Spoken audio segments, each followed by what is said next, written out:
Hello friends and welcome back to our YouTube channel. तो आज की इस वीडियो में हम लोग करने वाले हैं सीटेट पेपर 2 के कुछ हिंदी पैडागोजी के प्रीवियस ईयर क्वेश्चन जो कि पूछे गए थे एग्जाम्स में। और आई होप कि वीडियो आपके लिए बहुत ही ज़्यादा हेल्पफुल रहेगी। तो हम बिना देर किए क्वेश्चन स्टार्ट करते हैं, ठीक है। तो गाइस हमारा पहला क्वेश्चन है, बच्चे भाषा सीखने की क्षमता के साथ पैदा होते हैं, मुख्यतः किसका विचार है? लेव वाइगोस्की का, इवन पेवलोव का, या चॉम्स्की या जीन पियाजे? तो इसका राइट आंसर हम सभी जानते हैं कि ये बात किसने कही थी? चॉम्स्की ने कही थी कि बच्चे जो होते हैं भाषा सीखने की क्षमता के साथ पैदा होते हैं। इसके बाद गाइस आपका नेक्स्ट क्वेश्चन है, वाइगोस्की के अनुसार भाषा चिंतन को निर्धारित करती है। जो भाषा होती है वो किसको निर्धारित करती है? चिंता को।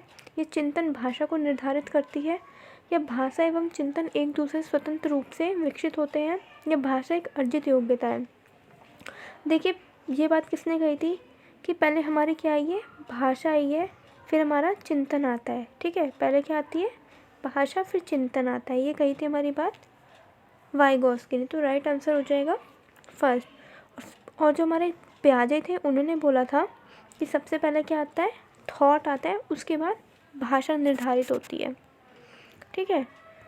तो इसके बाद हमारा नेक्स्ट क्वेश्चन है, भाषा अर्जन क्या है? शिक्षक की आवश्यकता उपस्थिति की मांग करना, भाषा की कक्षा में ही संभव है, केवल भाषा अर्जन सहज या स्वाभाविक होता है, या प्रयासपूर्ण होता है?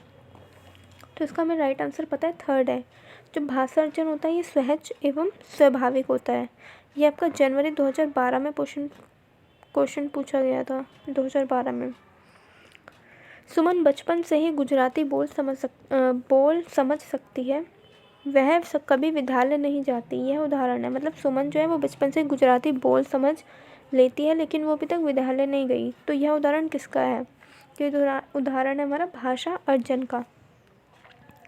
इसके बाद नेक्स्ट क्वेश्चन है हमारा, प्लेटो का यह कथन है कि बच्चे बड़ों के बीच एक विदेशी की तरह होता है। किसका मानना है ऐसा? प्लेटो को, कि जो बच्चे जो होते हैं बड़ों के बीच में एक विदेशी की तरह होता है। ये किस भाषाई सच्चाई की ओर संकेत करता है? बच्चे अपनी भाषा में बोलते हैं जिसे बड़े सही नहीं समझ पाते। बच्चा बड़ों से उम्र में छोटा होने के कारण अजनबी बना रहता है। बच्चे की भाषा आप परिपक्व होती है, या बच्चे की भाषा के प्रति बड़ों का दृष्टिकोण संकीर्णता से परिपूर्ण होता है? तो इसका जो राइट आंसर है वो आपका थर्ड हो जाएगा। बच्चों की जो भाषा होती है वो आप परिपक्व होती है उस टाइम पर। चॉम्स्की के अनुसार डैश के कारण बच्चे भाषा सीखते हैं, भाषाई समाज, भाषा अर्जन क्षमता, भाषा आंकलन क्षमता, या व्याकरण नियमों की जानकारी से ही? तो इसका जो राइट आंसर है वो आपका हो जाएगा भाषा अर्जन क्षमता, ठीक है। इसके बाद आपका नेक्स्ट क्वेश्चन है, अंत्यवाक्य संकल्पना किससे संबंधित है? चॉम्स्की से, वाइगोस्की से, पेवलोव या स्किनर? तो राइट आंसर हो जाएगा इसका सेकंड, वाइगोस्की। भाषा और चिंतन में संबंध होता है, यह कथन क्या है? पूर्णतः सत्य है, आंशिक रूप से सत्य है, गलत है, या व्यर्थ है? तो राइट आंसर है फर्स्ट, पूर्णतः। ये क्या है? सही है। इसके बाद भाषा अर्जन में बच्चे भाषा को सहज और स्वाभाविक रूप से सीखते हैं, अभ्यास और ये तो हो ही नहीं सकता। हम अभ्यास तो करते हैं बट हम ये नहीं करते यांत्रिकता। स्वाभाविक और प्रयासपूर्ण तरीके से सीखते हैं, सहजता और अभ्यास से सीखते हैं। तो भाषा अर्जन जो होता है वो सहज और स्वाभाविक रूप से सीखा जाता है। इसके बाद भाषा सीखने में सामाजिक अंतक्रिया का महत्वपूर्ण स्थान है, इस कथन का संबंध डैश से है? तो इसका जो राइट आंसर हो जाएगा वो क्या होगा? स्किनर, चॉम्स्की, पियाजे, या फिर वाइगोस्की? तो भाषा सीखने में सामाजिक अंतक्रिया का महत्वपूर्ण स्थान है, ये बात किसने कही थी? वाइगोस्की ने। इसके बाद आपका नेक्स्ट क्वेश्चन है, बच्चे की भाषा समाज के साथ संपर्क का ही परिणाम है। यह विचार किसका है? वाइगोस्की का, कि भाषा जो है वो समाज के साथ संपर्क में रहकर ही बच्चा सीख पाता है। उसके बाद नेक्स्ट क्वेश्चन है आपका, भाषा अर्जन और भाषा अधिगम में महत्वपूर्ण है भाषा का कठिनाई स्तर, पाठ्य पुस्तक, भाषा सीखने सिखाने की पद्धति, या भाषिक परिवेश की उपलब्धता? तो राइट आंसर हो जाएगा आपका फोर्थ। इसके बाद नेक्स्ट क्वेश्चन है, भाषा शिक्षण के संदर्भ में कौन सा कथन सही नहीं है? भाषा अर्जन और भाषा अधिगम में अंतर होता है, भाषा शिक्षण में केवल भाषी शुद्धता पर ही अधिक बल दिया जाता है, या भाषा सीखने में अन्य विषयों का अध्ययन अध्यापन सहायक होता है, समृद्ध भाषा परिवेश भाषा अर्जित करने में सहायक होता है? तो इसका जो राइट आंसर हो जाएगा वो क्या है? अच्छा, इसमें हमसे नहीं पूछा है भाषा शिक्षण के संदर्भ में कौन सा कथन सही नहीं है।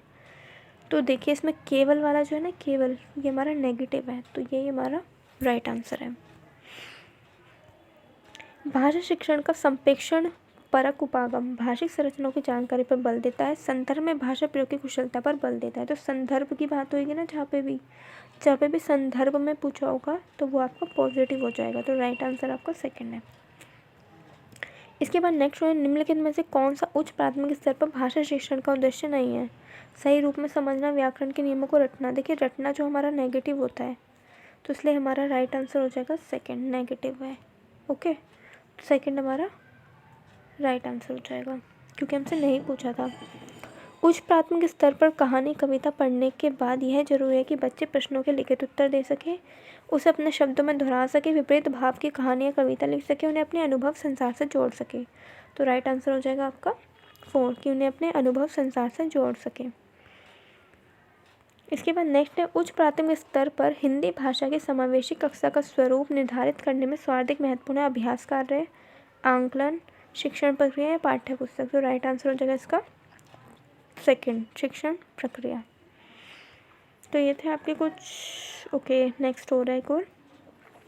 हिंदी भाषा शिक्षक के रूप में आप किसे सबसे अधिक महत्वपूर्ण मानते हैं? बच्चे की लेखन क्षमता का विकास, बच्चों को विभिन्न संदर्भ में भाषा प्रयोग सिखाना। तो संदर्भ में बात कही थी तो मैंने कहा था पॉजिटिव होता है, तो इसलिए ये हमारा राइट आंसर हो जाएगा सेकंड।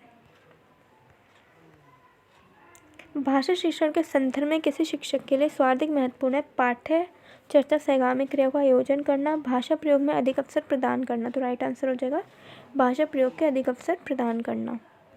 निर्धारित पाठ्यक्रम को पूरा करना, परीक्षा में आयोजन करना, ये तो नहीं होता है। तो ये थे आपके गाइस कुछ इंपॉर्टेंट क्वेश्चन जो कि प्रीवियस ईयर में पूछे गए हैं, और ये सारे क्वेश्चन पूछे गए हैं, आप चेक कर लीजिएगा। 2015 में भी आए हैं क्वेश्चन, 2011 में भी है, 2013 में भी पूछे गए हैं, और प्रीवियस ईयर के क्वेश्चन बहुत ज़्यादा रिपीट हो रहे हैं। तो इसीलिए मैंने वीडियो लाई हूँ। आई होप कि वीडियो आपके लिए यूज़फुल रहेगी। So thank you so much guys.